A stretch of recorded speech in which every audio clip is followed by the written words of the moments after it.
Now in this lesson we're going to talk about how to input and modify text inside Photoshop, and it's really quite simple. You just simply go right into the toolbar and go right down here toward the bottom, and you see the little T, and that represents our text tool. So I'm just going to go ahead and select that, and I'm going to go right inside my document, and if you notice over here in the layers panel, we've simply just got the background layer. But it's still going to let me go ahead and click and set some text in here. So once I do that, you notice what happened in the layers panel. It has gone ahead and created a brand new layer. But it looks a little differently than a regular layer. It's actually a text layer, meaning it's going to contain editable text. And we'll get into that, into the layers in just a moment. But you see my cursor here, so I'm going to go ahead and set some text. So let's go ahead and type, "This is text in Photoshop." Now you'll notice that it is a black, the fill color is set to black, and that's because of this foreground color swatch is at the default setting of black. And it's going to go ahead and take its cues from that and fill the text with that. But if you want to change that, it's simply a matter of at the end of this text, you can simply click and drag to highlight the text. And then right up here in the options bar, there are a number of text options, but you've got the color swatch right here. And if I click on that, it pulls up that color picker, as you remember from the other lesson. And I'm just going to take this circle and just drag it up to the white area and then click OK. And it's just click off to the side to deselect that text. And there you can see that our text is now white. Well, now if I want to reposition the text, I can simply just go here and grab the Move tool, and I can just reposition it anywhere I like. All the while, it is remaining editable text. I'm just going to position it right up here. And if I want to re-highlight the text to make any further changes, you can do just as you did a minute ago, select the text tool and highlight it. Or one quick and easy way is to double-click right on that text layer icon, and it goes ahead and selects all that text for you. So let's look at the options up here that we have for this text. Well, the first icon here can quickly switch your text from a horizontal layout to a vertical layout, as you can see right there. So you can quickly toggle back and forth between that. The next item is your text style or your font that you select. So you can just click on that and scroll through the menu and select whatever type of text you want to set. And another quick and easy way, if you're not sure of what type of text, if you just double click into this window and highlight that name, you can use your up and down arrow keys to toggle through your entire list of fonts and get a preview of what your text might look like. So quick and easy way of being able to toggle through that text real quickly and give you a quick preview. The next item can set your italics or your bolds depending on what type of font you've selected. So if we go up here and grab this Adobe Garamond Pro, we can certainly choose the bold italic if we like, right inside that window. And the next item here is the size, and you can click in here and choose from the preset menu a specific size, or you can input a specific size yourself. Let's say I want to set it to 100 and press enter. Of course, you need to have the text highlighted and selected, and it will go ahead and resize the text there. Now, I'm going to bring that back to 25. Now, you also have the option of this scrubby sliders, as I mentioned in an earlier lesson. If I drag my mouse over that text icon, you can see that I've got the left and right arrows, and you can drag up and down to resize the text in real time there.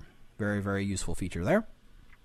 Next item here is the sharpness or the anti-aliasing, and you can choose how your text is displayed. And the default is, of course, the sharp, and you can choose various other ones depending on what your preferences would be. And the other one is the text justification. You can have the center, left, or right. So simply clicking on these icons will set those accordingly. Here's the color icon, as you saw just a moment ago. Now this item right here with the T and the little bent bar there means that you can actually apply some warping to this text. So if I click on that and apply it, you get this warp text menu, and if you choose from the various types of effects you can apply, you can change the orientation of the text. Now the beauty of this, let's say I go ahead and do this flag one, and you take the slider and you can modify it or increase it or decrease the settings. When I click OK, even though we've changed the look of the text, it's still editable, as you notice. It's still highlighted, and I can change it. So we can put Corey's text effect. Notice it's maintaining that warping that we've applied to it. Let's go ahead and put that back in there. So it's maintaining that warping that we applied even as we are typing it. So let's go in here, and I'm going to go ahead and undo and set this to none. And we'll go ahead and OK out of that. So that's warping the text. Now, if you want to get in and be able to modify the text in a more specific way, as if you were in a page layout program, I'm going to go ahead and do this. I'm going to actually go into my web browser and go to Lorem Ipsum and show you how you can work with a paragraph of text. So I'm just going to take my cursor and select this paragraph here. copy it to my clipboard. Let's go under Edit, go to Copy. Go ahead and minimize that. Now, to input the text into a text box inside Photoshop, you just simply grab the text tool and instead of clicking in the document to set a text point, drag out a box. Just click and drag out as if you were drawing a selection. You notice the cursor is flashing in that corner there. I'm going to press Command or Control V or simply go into the Edit menu and choose Paste, and you can see it's gone ahead and set that text. Now, I did select a tremendous amount of text, and it's obviously going outside the boundaries of my document as indicated by this little cross right here at the bottom corner. I'm just going to double click, or actually triple click a couple times, and it will select the entire paragraph, and we'll go in here and make that text smaller by dragging a scrubby slider down. So now we've got that paragraph of text inside there. Well, if I want to be able to modify the text considerably more, you click this little icon right here, and this is going to bring up your character and paragraph properties to give you much more control over the text. Here you can modify the size, of course, change your font and the italics and everything like that. But you can also control the various other settings like your leading between the lines. If I want to increase or decrease the space between the lines, I can certainly do that with the scrubby slider or input a specific number. You can set the spacing between letters, between multiple letters here, but if you select and just put the cursor in between two letters, you can modify the spacing in between those. Notice if I drag up, that space increases. Dragging down decreases the space.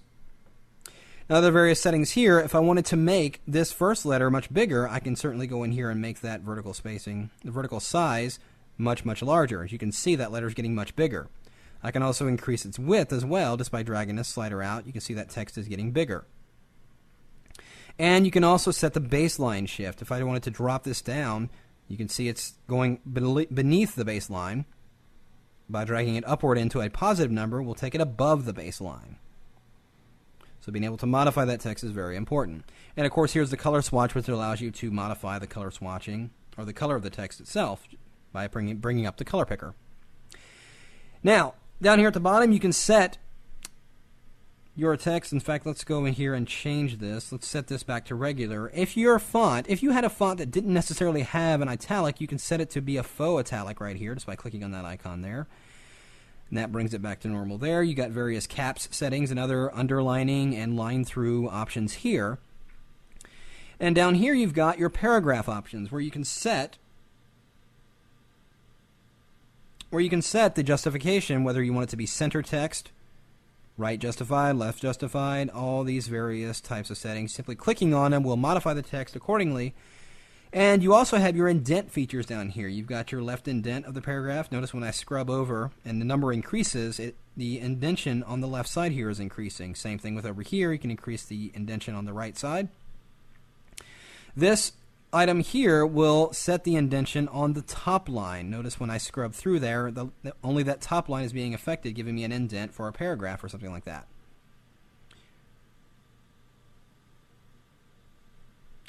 This item right here, if you increase the number here, it'll add a little bit of space before the paragraph. This item will add space beneath the paragraph. And you can also check on and check off your hyphenating features in here. So there's a tremendous amount of power over using text inside here. Before, in earlier versions of Photoshop, you would have had to go through a lot of hoops to make this text work. But over the years, they've implemented a lot of really nice text features to make text more manageable. Being able to work with text all in one application makes your work much, much easier. So there's the basic text features inside Photoshop. Now in the next lesson we're going to talk about a very cool aspect of Photoshop, and that's using the brushes and the brush engine inside Photoshop.